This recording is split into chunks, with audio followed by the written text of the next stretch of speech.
Like in Shah. Brought to you by the Breslov Canadian store. Okay. Let's summarize Rebbe Nachman in the Likutei Moharan. He brings a little shtickle of the Torah, and then we're going to get into the inyan of Rosh Hashanah. Okay? So let's look at this lesson.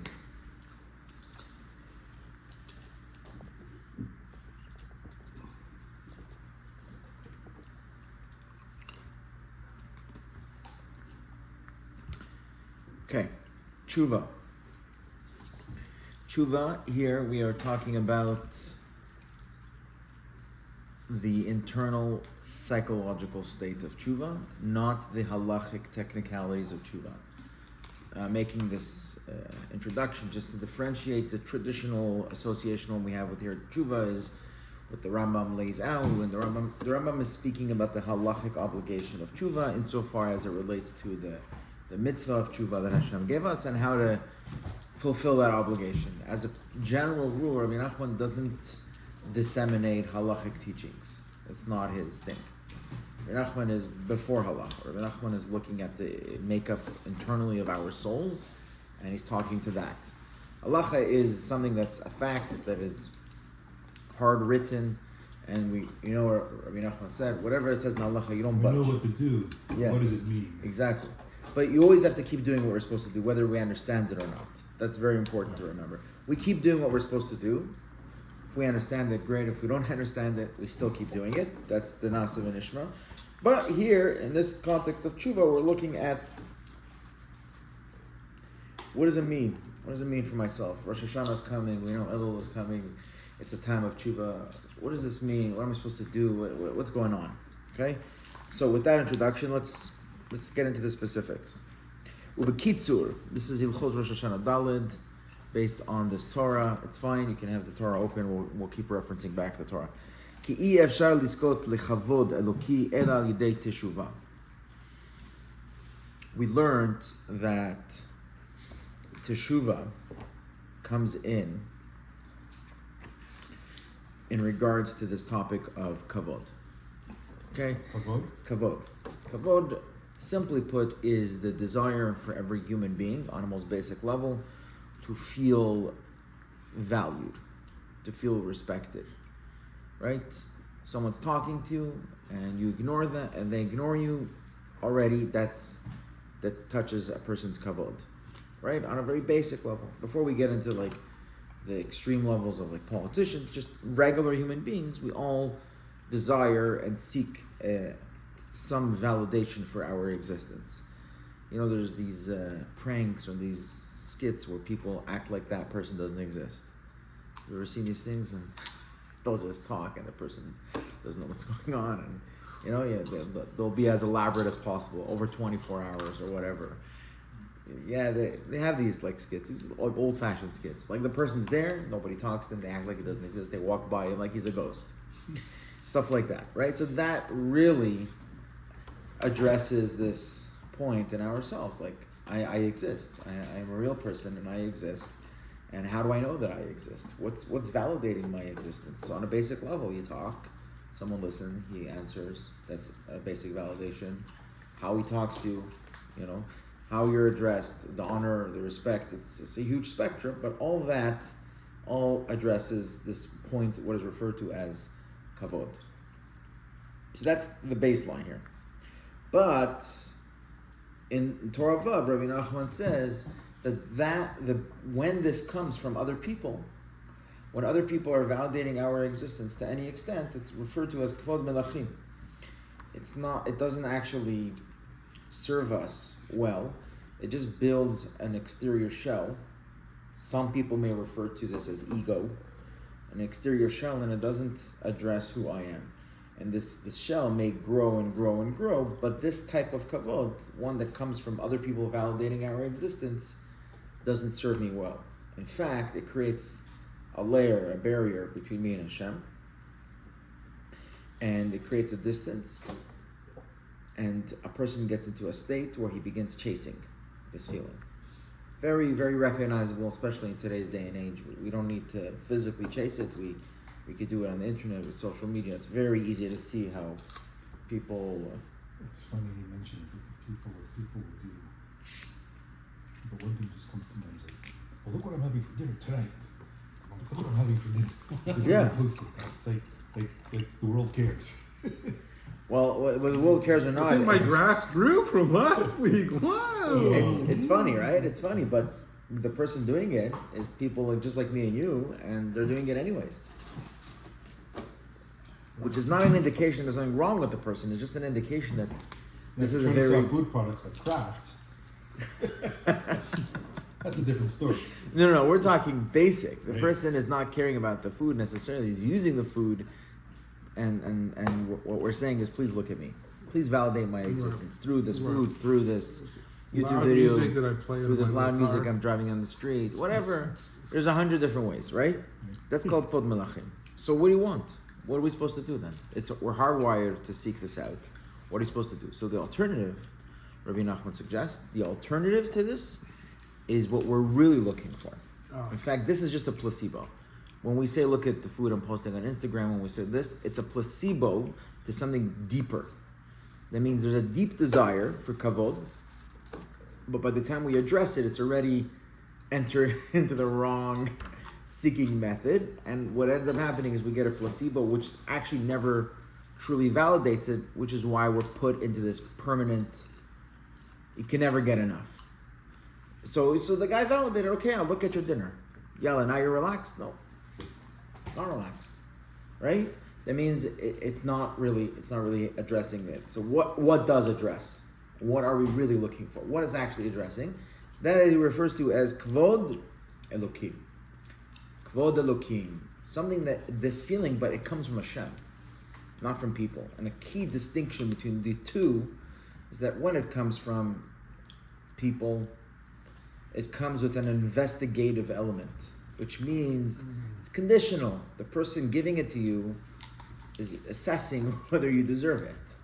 Okay, I'll look at your Instagram post. I'll look at it. But if I don't like it, I'm not looking at it again.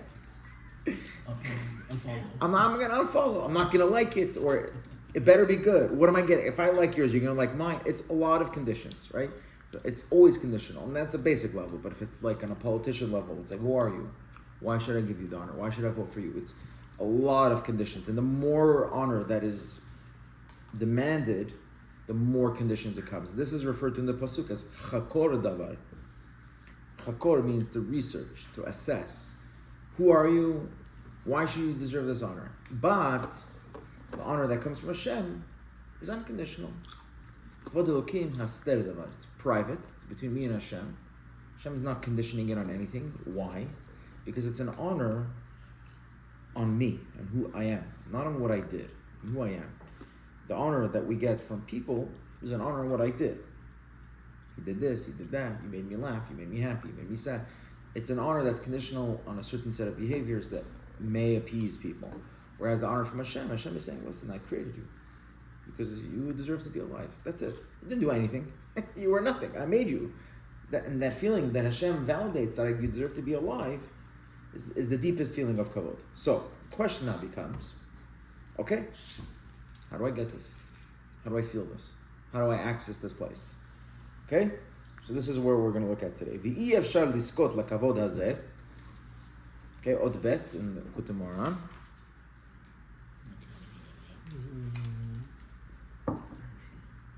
V'i efshar liskot lakavod hazeh ela al yedei teshuvah. So one key criteria to unlock this space, to enter into the space where we feel Hashem is giving us this deep kavod, private, deep internal validation to our existence, Rebbe Nachman teaches, Ela al yedei teshuvah. And this is where the teshuvah, this is why I gave that introduction. This is what we're going to address. This kavod comes from a place of, through the process of teshuvah. By doing this teshuvah, by engaging in teshuvah, we open up the space.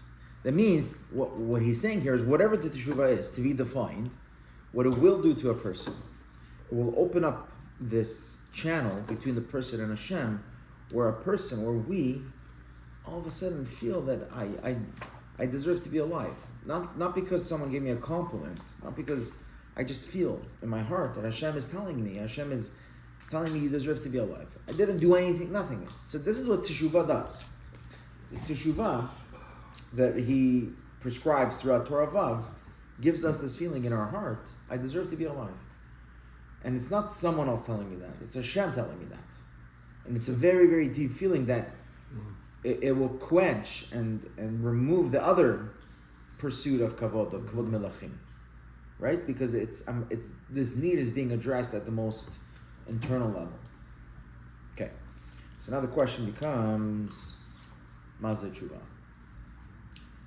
So there's a lot to this topic of teshuvah. We're going to look at two elements today of teshuvah. One is referred to as keter. And in this context, it's talking about hamten. Talking about a term called hamten. So the Gemara says in Masechet Yoma that Habali Taher, someone who comes to purify himself, Mesayein lo, Omrim lo hamten. Sometimes Rebbe Nachman changes the lashon of the Gemara, and it's on purpose, just FYI, because the Gemara, I believe, it says Mesayein oto, and Rebbe Nachman changed it to Mesayein lo. I believe that's how the Yoma Lamed Chet. Let me see if I have it here. How can you do that? He does it on purpose. It's the third principle. What's the third principle? Yeah, the third principle. Where he will change the words. Yeah, it's Mesayin Oto. The Gemara says Mesayin Oto. And Rabbi Nachman changes it to Mesayin Lo. He does that. It's because the vowels are the same, or how does he does it because he wants you to understand the Gemara in a specific way. No, but how do you change the words? Is it the letters are the same as the kudos? Like how do you change it? That's a good question. I don't know if there's a system to doing it, but he's not changing what it says in the Gemara. What it says in the Gemara says in the Gemara. Mm-hmm. He's saying the word. He's citing. It's what is it called? It's not a. No, what is it called when you cite with mixing it up? Paraphrase, maybe. He's paraphrasing. He's paraphrasing because by presenting it to you in a specific language, he draws out the deeper meaning of the Gemara. It's a general rule. He'll even change a Zohar or a pasuk sometimes. It doesn't change what it says in the pasuk. It's like a Kriyan Ksiv type of thing. Okay, not going to get into it, but that's just as an aside. I just remembered. So the Gemara talks about there that there's a salesman that's selling oils like gas, gasoline, and petrol, and then there's one that's selling perfume. Right. So when you come to the one that's gas, the guy says, "Go fill your gas tank and I'll pay. And when you're ready to pay, let me know." But when it comes to the perfume, the guy wants to help you because he also wants to be perfumed up. Feinschmecker. So he says, wait for me, and we'll perfume together. I'll come. So wait. When it comes to the gas, go do it. So the Gemara uses this peculiar example to describe how Hashem works when it comes to teshuvah. So when it comes to teshuvah, Hashem says, wait, you want to do teshuvah? Wait, I'm gonna come and help you because I also want to be part of the nice smell. But when it comes to Nevera, go do Nevera. Okay, so the key here, Rabbi Nachman focused the whole lesson to what he takes out of this Gemara is that wait. That's where Rabbi Nachman uses the word hamten, and Rabbi Ben says this wait is the first crucial foundational step of tshuva. The waiting today is one of the hardest things. It's one of the hardest things. Like it's never been hard. I don't think in the history of the existence it's been harder to wait. It's never been harder to wait, and especially for a yid. Like for a yid to wait, stand in line. Just the idea of it. Yeah, I'm not even eating at Umar's. I don't want to stand in line and pay my tickets. So Can I pay to skip the line? He told me I'll just pay challahs. Just give me challahs. That's what I have. Yeah. Border crossings. Anything in the Wonderland, wherever you go, just avoid the lines. Right? The idea of waiting has become the worst thing in the world. So Rebbe Nachman here walks in on this idea, and we're going to look at what does this mean in the context of tshuva, and what does this mean in the context of Rosh Hashanah. So here's a question. I'll pause it here. The Rebbe Natan asks, Aser Simei Tshuva starts when? When's the first day of the 10 days of Tshuva? Rosh Hashanah. Day 1, right? Mm-hmm. Day 1 and 2 is Rosh Hashanah. Mm-hmm. Question is, what Tshuva do we do on Rosh Hashanah? I think you're supposed to do tshuva. Huh? I understand we don't do teshuvah on Rosh Hashanah. Exactly, it's a halacha.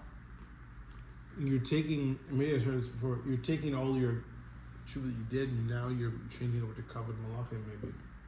Or covered Explain. Elohim. Explain, elaborate on that. What do you mean?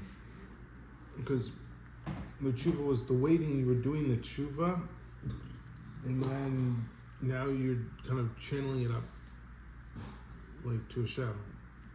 Because Hashem's the king. I don't know, I'm trying to put it together, but Hashem's the king, so like, you're crowning the king. It's crowning him. It's not all about you doing teshuvah, like I'm the star. Hey, look at me, I'm... Is that part of tshuva? No, the teshuvah was done in Elul. No, but it's the first day of tshuva. There's some teshuvah. First day of Aseret Smei Tshuva is Rosh Hashanah, right? No, it's a fact. Yeah, no, it's true. The way he said it like that, we're like, yeah, right. Let's see what Rebbeinu says with that. You know? No, Aseret Smei Tshuva. Day 1 is Rosh Hashanah, day 10 is Yom Kippur. It's a fact. It's in the Shulchan Aruch. It's late. It's not arguable. So the question becomes now, what tshuva do we do in Rosh Hashanah? In fact, the halacha says asur. It's forbidden to do confession on Rosh Hashanah. It's forbidden. You have to be very careful. Like even the Arizal, and he says during the tekiyot, it's to think, not to verbalize. To be very careful with confession on Rosh Hashanah. So the question begins, okay, so what sort of action am I doing in regards to tshuva on the first day of tshuva? Yom Rishon Aseret Yemei Tshuva. It's the first day of tshuva. Put it on the oil. Good. You hear the question? Yeah, it's mine. It's stumping me. You stumped me. Stumped, that's a stumpy too. No, it's not the word that you should have. But, okay, yes, but we're talking about the first day of tshuva. No? No, it's not ascribed as the first day of tshuva. It's the first day where you get into it. But the designation for Am Yisrael, that this is the designated time of tshuva. There's only one tshuva you do all the time. Yeah. All the time. But there's a designated time in the Shulchan Aruch, in our calendar, that this is 10 days. I want you to focus on tshuva for 10 days. Day 1 being Rosh Hashanah. Now you're in tshuva mode until Yom Kippur. Whatever you do in tshuva mode. You have slichas, you have Shabbos tshuva, right? It's like 10 days of just tshuva. Am Yisrael, designated, Shulchan Aruch, halacha, this is tshuva. Okay, what tshuva am I doing on Rosh Hashanah? I'm down. All right, I signed up to the tshuva process. I'm a fresh Baal tshuva, whatever you guys say, I'm a convert, I don't know. What tshuva do I do today? I think you're returning you're taking, instead of taking covered malachim, you're giving covered elokim. You're giving it back to... Okay. Does that look like? Because the whole purpose of Rosh Hashanah is you're crowning Hashem king, right? You're saying you're the king. You're the king. The whole year before I'm going out saying, I'm kind of the king. I'm the king. I'm the king. I'm the king. Hurry up in the line. Hurry up in here. All right. So So you're saying that the crowning of the king is the first stage of tshuva? Yeah. Okay. You're giving back. Crowning means giving kavod back to Hashem. You're maximizing his kavod and that's part of tshuva. minimizing yours. Yeah. So, I mean, he says that here the essence always, when you get insulted, you remain quiet. Okay, but So I guess that's why it's good to go to Uman. There's lots of people there, and lots of chances to get insulted, cut off, pushed around. But does that feel like tshuva to you? Is that Yeah. The crowning Hashem? Yeah. No, the crowning Hashem, and I mean, he says it. I'm not going to argue with him. No. For you, He says the for you. ikar at teshuvah. We're gonna look at what he says. Bizayon, you get a bizayon, you be quiet. You're saying that Rosh Hashanah is a time for bizayon. What do you think? Okay, what do you think, Ariel? Does Rosh Hashanah feel like tshuva or something? Well, we know that first day of tshuva is Rosh Hashanah. So what tshuva am I doing? There's no al-chet. There's no. Crowning the king. We're crowning the king. That's tshuva. I'm not saying that's the vote. What do you think? No. What do you think? What do you think? What a part of the avodah of Rosh Hashanah line up or fit in with the teshuvah process? As far as you know, as far as the teshuvah that you've engaged in or attempted to engage in, where does that line up with what we do on Rosh Hashanah?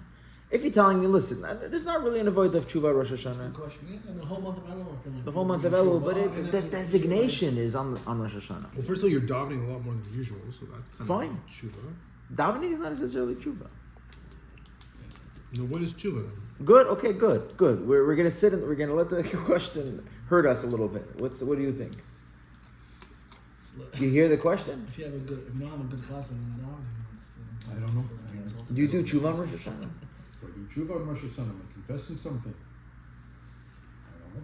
We're not supposed to. Okay. Okay, so let's look at this. Okay, question is good. Yeah. Amazing. It's a great question. Question is very good. Let me read you the question inside, so you know this is not my question. This But you is brought it out nicely. this is Rebbe Nachman's question. He asks it very clearly. Yeah, but usually my ego makes me feel like, it's not really to me. I skip over the questions. No, the questions are good because it really draws you into the Torah of Right. what he's saying here. 100%.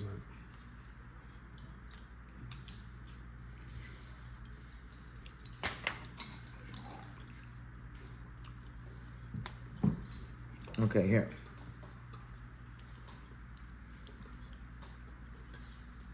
So the first stage of teshuvah is what is referred to as hamten, meaning what causes what does teshuvah mean? Teshuvah means that I've created a barrier between me and Hashem through the averot that I have done. Okay? And now I'm a little less sensitive to what Hashem is telling me, to the communication from Hashem. I'm sort of disconnected, and I want to remove that barrier and become more sensitive to what Hashem is telling me, right? So, why did I do that in the first place? If that's the lifestyle I want, if I want to connect with Hashem, why would I even do an Avera in the first place? Real shtus. Explain. You got some silly idea in your head. Usually some other person looked like they were doing something that would make you happier than what you're doing. So you're like, oh, Okay, very good. Let's... So in the words of this Torah, it's called dam, blood, toxic blood. You have blood. You have hormones in your blood, and you have energy in your blood that it's like an animal.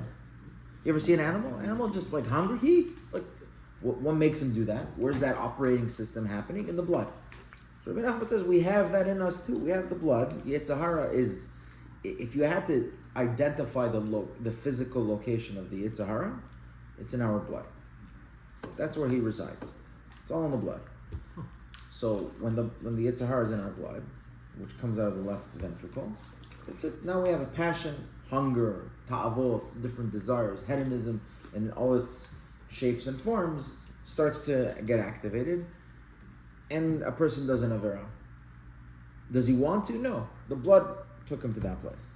So we understand that. So now, when a person wants to do teshuvah, there's a problem. Because, does he really want to do teshuvah? Or is he just doesn't like the feeling that now he did an avera and it's on his record? And he wants to shake off that feeling. And why are we making this distinction? Because it's very important. Because at the beginning, the passion that drove a person into the avera, even after the person did the avera, the passion could still be active. Its manifestation post avera can present as tshuva. You understand? Yeah. Because it's not real smart. Just you feel guilty. So now, just like you felt like doing the Avera, it was Geshmak. Now you feel guilty, so it'll be Geshmak. It's the same. It's coming from the same place. Wow. It's really Coming scary. from the same place. You're saying it's not sincere tshuva? It's not tshuva. Wow. It's not tshuva. It's not tshuva because what? Because tshuva is getting rid of that blood. That's what he says in this Torah. It's called halal. You have to get rid of the blood. If the blood is activating the tshuva process, I'm not getting rid of the blood. It's just moving in a different way. That's why they used to do bloodlet, right? There's a lot of stuff around it, yeah. I don't know. That's No, but we do internal bloodletting. This Torah gives us internal The bloodletting. werewolves that drink the blood. No, Rebbe Nachman literally in this Torah says it's zvichat hayetzer. It's slaughtering the blood. That means the blood goes down. That's why he says the bizaron is the blood going down. So the blood is where the passion of the Avera is. Now, the Avera is done. This blood is still there. What's happening with this blood now? Now it's there, and now, as a Jew, we don't like that we did an Avera, because we're at the end of the day, it's not us. So there's dissonance Now the blood is moving around. And like, yalla, I'm doing teshuvah, Hashem, forgive me. In the moment, right away. Right? Problem, Rebbe Nachman says, is when you do that, it's not teshuvah. The problem is that's not going to help. You're not solving the problem. You're just going to do it 1,000 times again. Why? Because to do teshuvah, the first stage of doing teshuvah is disconnecting from that blood and that passion and identifying who I really am. And then when I'm in that space of who I really am, then from that space, it's an honest teshuvah. It's authentic. It's coming from me. It's not coming from passion-driven energy of the moment. Because the passion-driven energy is fleeting. Right now, I did the video. Right now, I want to do teshuvah. Okay, it passes. Teshuvah is about connecting with who I really am. So I have to. So therefore. So how do we do this then? So what do you suggest? A person, a yid, does an avera, and then he feels bad. So what do you want him to do? Not to do teshuvah. He feels bad. A yid feels bad. He does an avera. He doesn't like it. He wants to come closer to Hashem. What do you want him not to do teshuvah? No. What is Rebbe Nachman suggesting then? Teshuvah, you should do teshuvah, but you can do teshuvah, all teshuvah. So you're going to do a low-level teshuvah, which is mostly blood-induced, whatever. And then when you get a little bit higher, you're going to realize, really, you weren't leading teshuvah. You were just trying to make yourself not feel guilty. And now I'm going to try to do a real teshuvah. And probably next year, then that was really actually just a cop out. And this is true. What he's saying is true. But even before the first teshuvah, he says something that's called hamten. Says, it's like, think of it this way. When they what's the line? When they arrest someone, everything you say can and will be used against you in a court of law. He says this is how it happens. Because on the first day of Rosh Hashanah, it was when Yitzchak gave the brachot to Yaakov, right? After he gave the brachot to Yaakov, what happens? Esav ba mitzedo. Esav returns from his hunt. What does he see? He's been 40 years developing a relationship with his father for this moment, because he knows, I'm going to fool my father into thinking I'm a tzaddik, and then I'm going to get the brachot from Yitzchak, and that's it. That's it. I got it. If Esav gets the brachot from Yitzchak, Amalek wins. So Esav worked hard, 40 years, and in the last moment, the moment of truth, Yitzchak says, Esav knows I got him. Esav says, go get me a sheep, whatever. Right. He goes, he comes back after the hunt, like, this is it. He walks in, what does he see? Yaakov getting the brachot. What? Too late. What? Too What does late. Vayecherat Yitzchak Harad? Like the pasuk says, Yitzchak was afraid. What does Rashi say? Yitzchak saw the petach of Gehinnom open when Esav walked in. That took place on Rosh Hashanah. From that moment, forever, every single Rosh Hashanah. I thought there was an Erev Pesach. And that was Rosh Hashanah. Pesach is when Yitzchak was born. No, but Avram Avinu served the part of people. it was that Yaakov served them a meal, brought him the dessert, the afikomen. One of the reasons when he showed up at the meal says I can't eat it is because he already ate the afikomen. Perhaps maybe it's different than Joshua. You're right. I do remember something saying that took place on Pesach. I think in Torah Samech I read that it was the night of Pesach. You're right. And here it says Esav ba mitzedo. Okay, so maybe it wasn't the night of Pesach, but every Rosh Hashanah, the Zohar says Esav comes. The scene replays itself from Esav's part on Rosh Hashanah. Okay. So maybe the incident took place on Pesach, and you're right, I do remember that. But here, Esav ba mitzedo. Ki az b'Rosh Hashanah Esav ba mitzedo. This incident, Esav waits for, I guess he's waiting for the court case. When Am Yisrael is being put to trial, and Esav comes. And Esav acts as the crown prosecutor. That's Rosh Hashanah. Day one of Rosh Hashanah is Esav laying the case against us.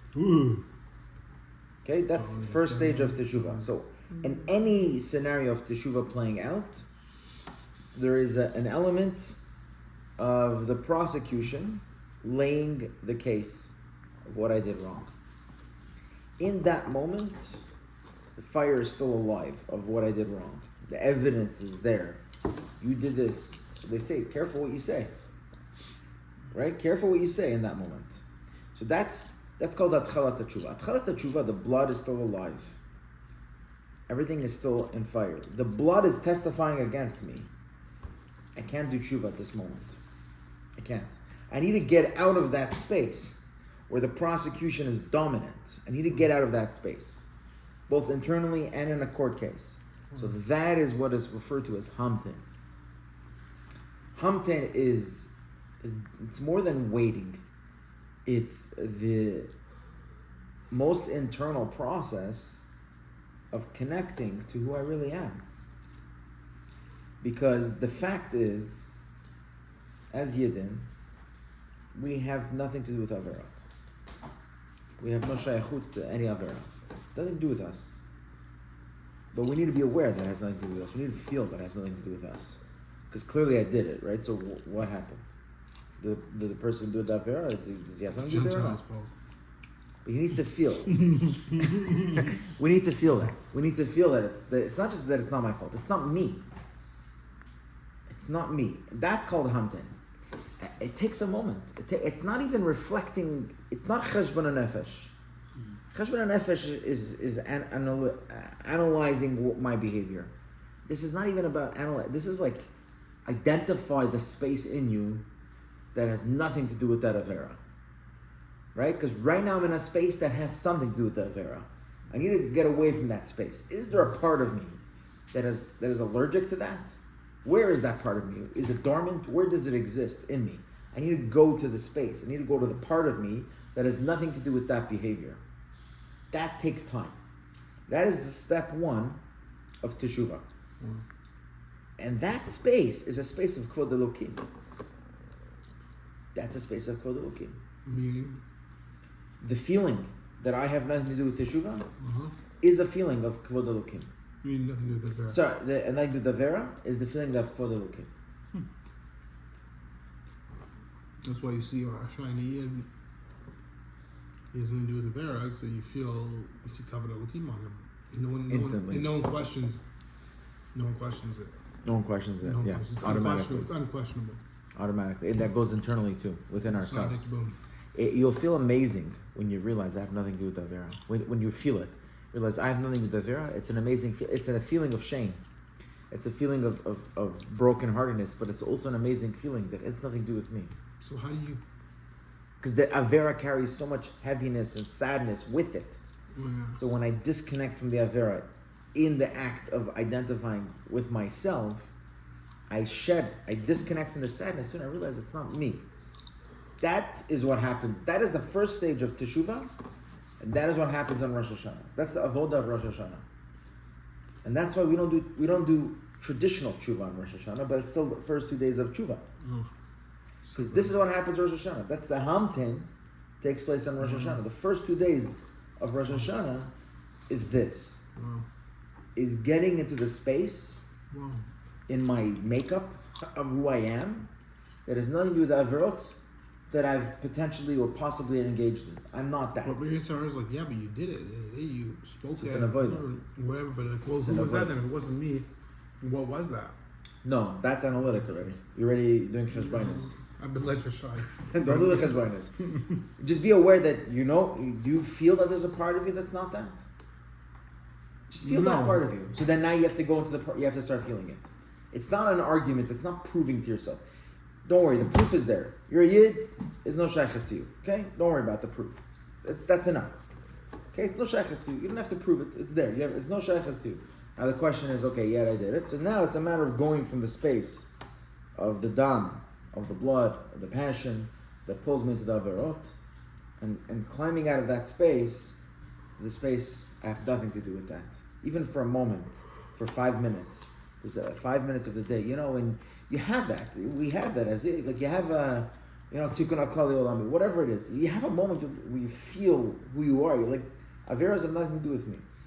That's what we're trying to get into, and that's step one. From that space, teshuvah is much more authentic than teshuvah that's coming from like I can't believe I did this, I need to get out of it. It's a very different type of teshuvah. It's true.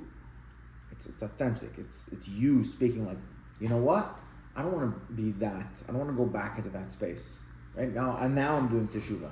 So now the teshuvah is coming from me. Whereas without this period of humting, the teshuvah wouldn't really come from me.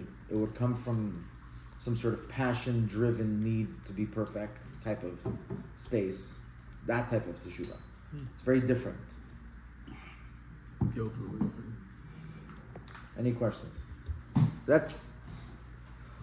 that's why that's a Serasim Tshuva. So it's a little bit what you were saying about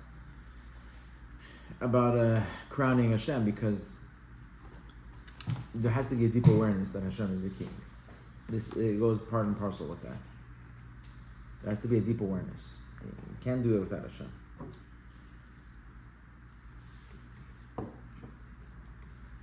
Right? So, בתחילת התשובה, כשאדם מתחיל להתקרב אליו יתברך, אזי הקטרוג גדול מאוד, רחמנא ליצלן. The prosecution is very intense. מחמד שעדיין עוונותיו מבדילים בינו לבין קונו, והם מקטרגים עליו, ואין מניחים אותו להתקרב.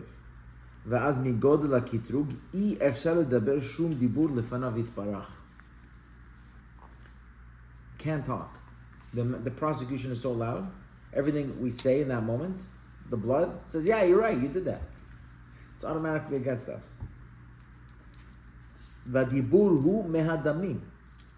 Who's talking in that moment? It's not us. The dibur hu mehadamim. The blood is doing the dibur. The blood is doing the talking. The blood is doing the teshuvah, which is not authentic. A dibur hu mehadamim. Is that why there's an ending to not speak at all, really? The first Yeah, I believe so. I thought about that too. I believe so. To do it like Tani Tibur. Right, the first day. Yeah, must be. Is it the first night only? Well, the first day. It's in the Shulchan Aruch, right? Is an Indian to fast, Well, no. half a day. No, they need to fast Erev Rosh Hashanah. Erev Rosh Hashanah is the halacha, right? But then there's on Till Chatzot. Till Chatzot, some people, but Wait, on Rosh Hashanah, On Rosh No, Hashanah? I don't think you No, know. no, And then no, before no, Tekiyah Shofar, there's till something- Tekiyah Shofar, till Chatzot, also some people do. But then if you can't, you do Tana Tibur instead. Yeah, and some people also, Shamar says a lot of people fast, so all it says is Shuvah. See, אז בראש השנה עשיו בא מצדו, שרוצה לקטרג, מביא כל החטאים חס ושלום לקטרג. So the question now becomes, okay, fine, I hear, it feels very abstract. What do you feel this? It's very, what am I? It's like, what if I'm not some sort of guru where I can meditate until I feel myself? What do you think about that? Not everyone's like that. We're all gurus. It's like advice. Yeah. What do you want me to go into my compartments Unless of my it's like psyche? Baba Sali or something. Yeah. Right? It's like me. You want me to start compartmentalizing who I am and the different layers? Can I take mushrooms on Rosh Hashanah? It seems like some people, they may find this natural and they have that, but not everyone is like this. So Hashem hooked us up. Okay? Valken Yahev Lahon Ita Litkoa B'Shofar. And this is why Hashem gave us the shofar for Rosh Hashanah. Because the shofar has no dibur in it. I'm reading Likutei Halachot. Okay. But if you want to see it That's inside. right. The shofar is a sound, but it's not speaking. Correct. כי אז בראש השנה צריכים לדום ולשתוק ולבלי להרבות בדיבור. Perfect, that's what you just said. On Rosh Hashanah you shouldn't talk. בלי להרבות בדיבור. ואפילו החטאים אסור להזכיר. וזה בחינת דום להשם. וזה בחינת תקיעת שופר. כי אין לנו פה להשיב. ואי אפשר לדבר שום דיבור, לבקש מלפניו חטאנו. We can't talk. We can't ask for forgiveness. So what do? רק אנו קוראים אליו יתברך בקול בלי דיבור. Sound without speech. So there's a very specific way to get sound without speech, and that is the shofar. And it's not just sound, it's the sound of the depths of the heart. The depths of the heart is that compartment that we spoke about, of who we really are. It sits at the depths of the heart. It's there. When you blow the shofar, it pulls us into that space of the depths of the heart. That's why Hashem gave us the shofar on Rosh Hashanah, to engage in this activity of going into that space. That's the job and the function of the shofar. You hear the shofar, you blow the shofar, the whole process of the shofar pulls us into this space. And one friend of mine came a couple of years to Uman, and he said one of the things that struck him the most, that left the most impression on him, was all day Rosh Hashanah hears the shofar all over. All over, right? You're walking down, there's shofar from from 6 a.m., you're hearing it all the way until 5, 6 p.m. Everywhere you go on the street, shofar. So that was one of the things that here, it's you hear it in the shul, and if you're lucky, maybe Chabad will come to your neighborhood, and that's it. But, right, we're in Chutz La'aretz. Maybe in Israel it's like that, I don't know, I was never in Israel for Rosh Hashanah, but for an Uman, you can hear shofar all day. Shofar does this to you, it really moves you. When a Jew hears the shofar, it pulls him into this space. So that's it. So for all of us who may not have an easy time connecting to that really deep space, maybe we're so steeped in wherever we are that so Hashem gave us a tool. Hashem gave us a tool to help us through this process. And the mitzvah of Tkiyat Shofar was designed in a way to bring us into that space. The standing, the sitting, this blow, that blow. The Gemara is very specific on how it needs to sound. It needs to sound like a cry. It needs to be broken up. The Gemara talks about Yelule Yalil Genuche, which is why is it da da da da da da? So it's the Gemara discusses how a baby cries. It's the different versions of how babies cry, right? All that, but literally the Gemara says that's how we know how to blow it. It has to be it means it's all about they've sat there and they've analyzed exactly the way to do it, because the exact type of cry will get us into this space. The exact type of crying of the baby and all that stuff. That's what the shofar is designed to do. And that's the hamtin. To be able to go into the space and cry out to Hashem from my true self is the first stage of teshuvah. And that brings us into Kavod Elokim. And that's the first 2 days of Aseret Yimei Teshuvah. That's the avodah. That's the job, that's the work. Listen to the shofar, connect. Don't work too hard. Just let go, be who I really am. Okay? And also the child in a certain thing, is the inner child is more true to who they are. For sure. And then as they grow on, they start taking on things from outside. And in other words, don't worry, be happy. Yeah. That's Rebbe Nachman. That's the first commandment. Yeah. That's where we're trying to get to that space. Because the worry is all layers on top. Right? He brings here, he says that the worry is from the Averot. David HaMelech says, Ed'ag michatati. Ed'ag michat. What does it mean, Ed'ag? I will worry because of my sin. That means the whole layers of worry that we have is from the sin. They bring worry with it. People are overly... Yeah, it's the averot of a person, the klipot, they bring with it worry. If I can disconnect from those klipot and connect to who I really am, I'm also disconnecting from the worry. I'm connecting to a deeper place because what happens when I go to this Daliba from the shofar? I realize Hashem loves me and Hashem validates my existence. All the worry falls away. All the worry, all the stress, it falls away. Not because... Yeah. And that's the key. The key is to get to that space. And immediately from that space, teshuvah is a very natural next step. It's a very natural next step. Because then I look and I see the dissonance between who I am and how I'm behaving, and I see wow, I can't believe I did that. It's a very natural thing to But say. that's the embarrassment the Bush is talking about, because it's a very tough emotion that you have to be ready for. Most people can't handle it. And it answers a very big question that Rebbe Nachman asks. How is it possible that, because Rebbe Nachman says that Yishma bizano yidom v'yishtok, right? How is it possible that teshuvah is dependent on me being embarrassed? Are you saying that someone has to embarrass me in order to do teshuvah? That means someone has to do an avera? My teshuvah is dependent on someone doing an avera? How is that possible? But you just answered it. the dissonance between. Yeah. When I'm in that space and I see that I'm so different than the Averot, I will be overwhelmed with busha internally. I will be embarrassed of myself. I don't have to wait for someone else to embarrass me. I'm embarrassed of my own self in front of Hashem. It's interesting. Yes, when Rosh Hashanah we blow the shofar, which confuses us sometimes. And Yom Kippur we'll do all the confession. Yeah. This time was given the day off.